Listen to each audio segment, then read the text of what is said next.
May we call on Jonel Sanchez to state his name and other personal circumstances?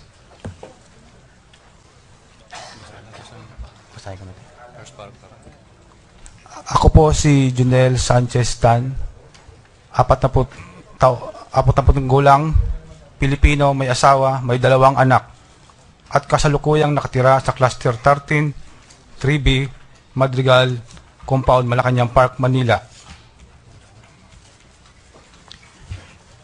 May I proceed, Mr. Chairman? Mr. Jonel Sanchez, Itan. Excuse me, Your Honors. Excuse me po. May I allow to speak? I'm Attorney Jen Louis Velandres, respectfully appearing as counsel for Jonel Sanchez, Your Honor. Your role is just to advise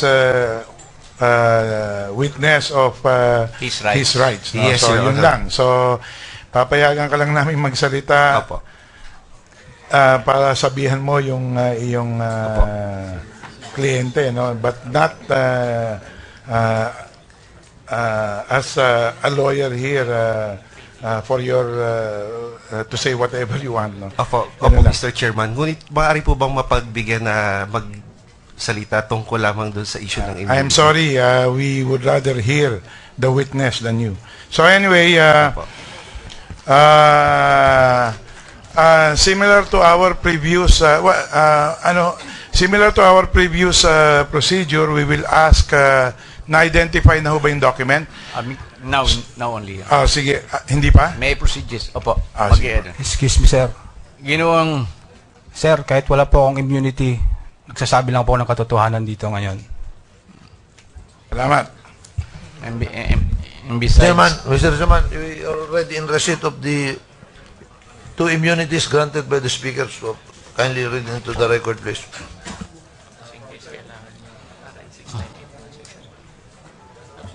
anong is not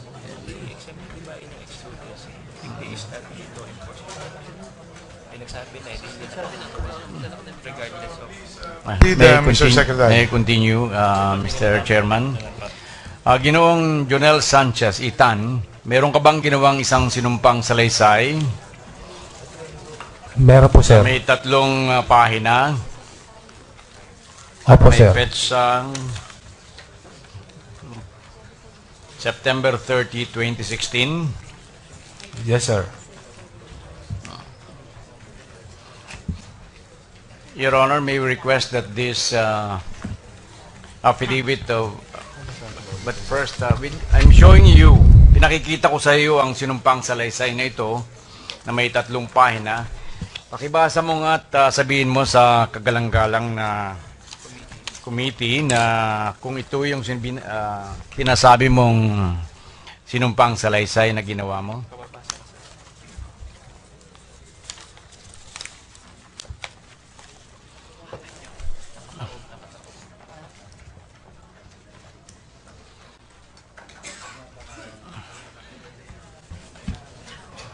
Ito po ang aking sinumpaang salaysay. May we request, Your Honor, that the first page be marked as our Exhibit S. The second page as S-1, the third page as S-2, and the signatures of the witness appearing on the first page, second page, and third page be marked as Exhibit S-3, S-4,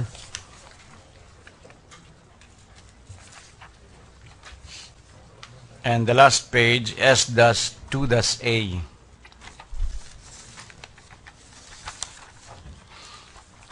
May we also request that the signature of the assisting counsel, Attorney Mario Dionisio Jr., be marked as Exhibit S-2-B, and the signature of the Oath Administering Officer, Attorney Joel M. Tovera, as S-2-C.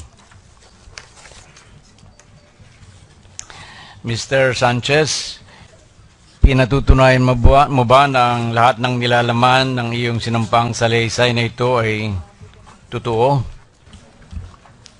Yes, sir. Pinatutunayan mo ba na ikaw ay hindi pinilit, hindi binayaran, hindi pinangakuha ng kung anuman para gumawa ng salaysay na ito? Yes, At sir. ito ay voluntaryong iyong ginawa? Yes, sir. Mr. Chairman, the witness I think is ready for questioning. Thank you, Mr. Secretary. Mr. Witness, will you please read into the records your sinumpaang salaysay? Pakitayo lang, pakitayo. Tayo kayo.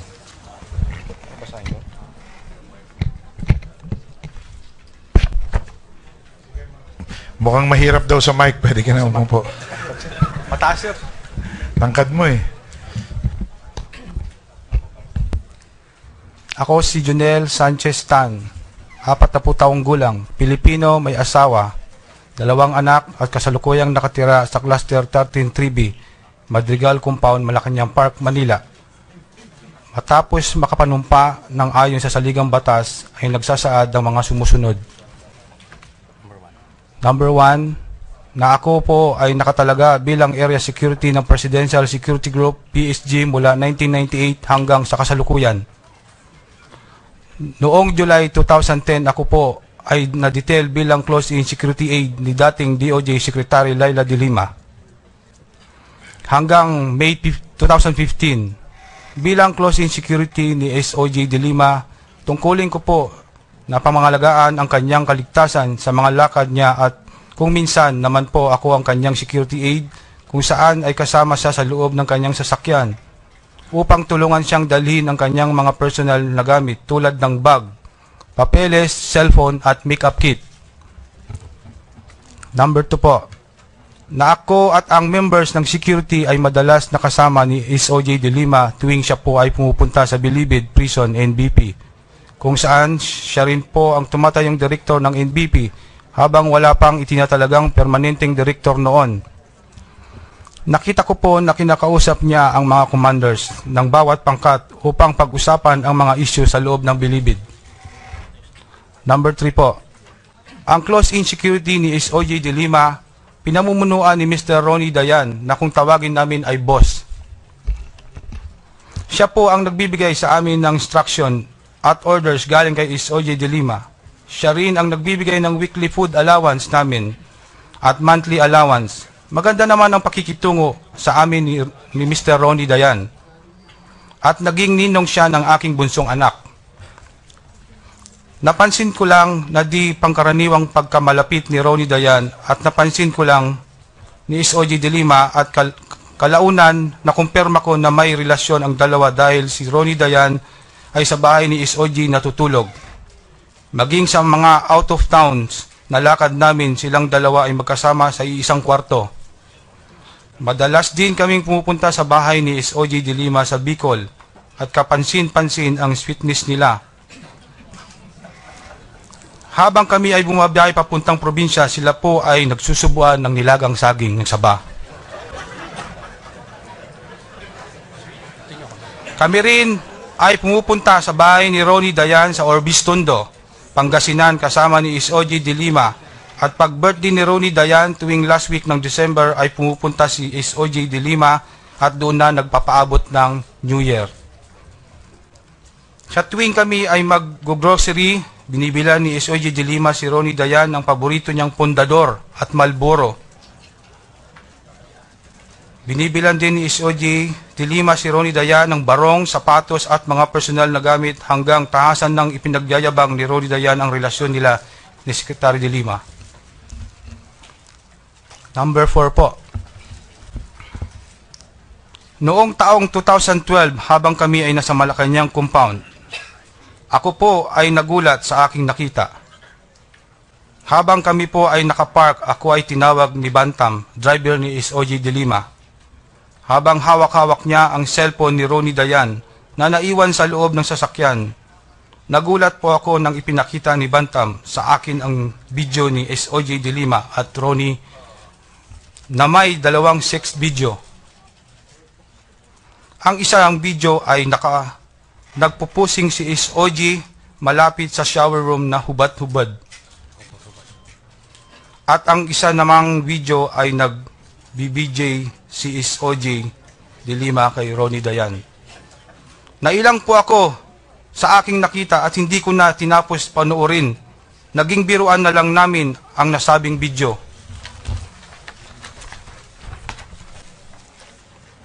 Number 5 po. Na noong November 2013 ay nagpasama sa akin si P.O. Third Mercado kasama ko sa PSG upang dalawin ang tatay niya na nakakulong sa NBP na si Tatay Victor Mercado. Nakikiusap sa akin si Tatay Victor Mercado na tulungan ko siyang ilapit kay SOJ de Lima ang maaga niyang paglaya. Lumapit din sa akin ang ibang inmates para magpaabot ng kanilang mga hinaing sa loob ng maximum. Sinabi ko sa kanila na gumawa ng sulat at ipaabot ko kay SOJ de Lima. Paminsan-minsan naman ay sinasamahan ko si Janie, pinsan ng asawa ko, para dalawin sa NBP si Don Bugo, na asawa niya. Noong October, number 6 po, noong October 2014 ay nakilala ko si Mr. Renanti Diaz na ipinakilala sa akin ni Tatay Victor Mercado. Si Renanti Diaz ay tumatayong manager ni Herbert Colanco. Nakalaunan ay nakikisuyo sa akin na magparating ng mga letter request ni Herbert Colanco kay SOJ de Lima at kung minsan naman ay nakikisuyo sa akin na nasamahan para magdala ng invitation kay SOJ de Lima para sa concert ni Herbert Colanco. Kaming dalawa ni Renanti Diaz ay naging malapit kaya paminsan-minsan ay lumalambing ako sa kanya ng pera katulad ng birthday ko, Pasko at for the boys. Pinapadala ni Renanti Diaz ang pera sa money carrier. Sa 3 pagkakataon na nagpadala ng pera sa akin si Renanti Diaz ng buong halaga ay 15,000 pesos. Maliban doon ay wala na akong tinanggap o hininging pera kay Renanti Diaz. Number 7 po. Na noong first quarter ng 2015 ay nadagdag sa tropa namin bilang security ni SOJ na si Warren Cristobal galing sa MMD Riders. Ang pagdating ni Warren Cristobal ay naging banta kay Ronnie Dayan na siyang pinagmulan ng alitan nila ni SOJ de Lima. Pinagsisilosan ni Ronnie Dayan si Warren Cristobal noong March 2015 ay tuluyan ng tinanggal ni SOJ si Ronnie Dayan dahil hindi pagkakaunawaan tungkol kay Warren Cristobal.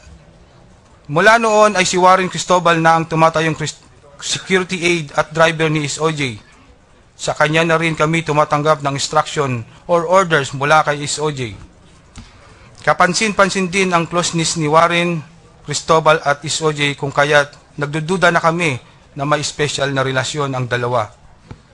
Napansin ko rin noong nag-target shooting kami kasama si SOJ de Lima at Warren Cristobal ay biniro ni SOJ de Lima si Warren kung type niya daw ang baril ni SOJ na STI, isang mamahaling baril. Nagtaka na lang kami kinabukasan dahil ipinakita sa akin ni Warren Cristobal ang baril ni SOJ de Lima na nakasukbit sa baywang niya. Napag-alaman ko na inilipat na ni Warren ang baril ni SOJ sa pangalan niya. Number 8 po. Noong huling linggo ng March 2015, ako po ay nag-file ng leave at namalagi sa Pampanga upang magbakasyon at makasama ang pamilya ko.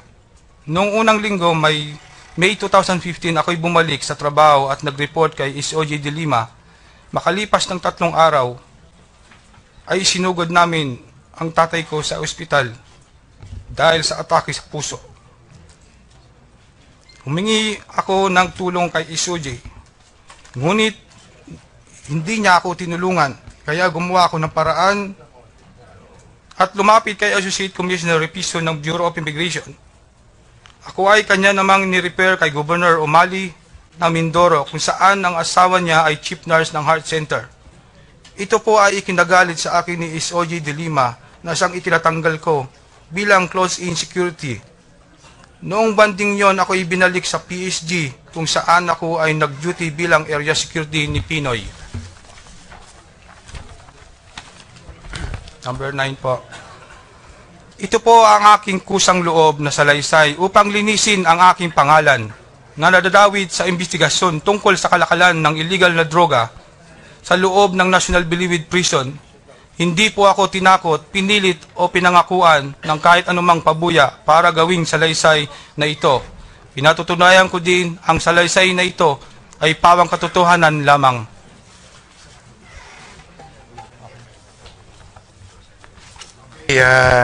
Marami pong tapos na po kayo? Yes, sir. Okay.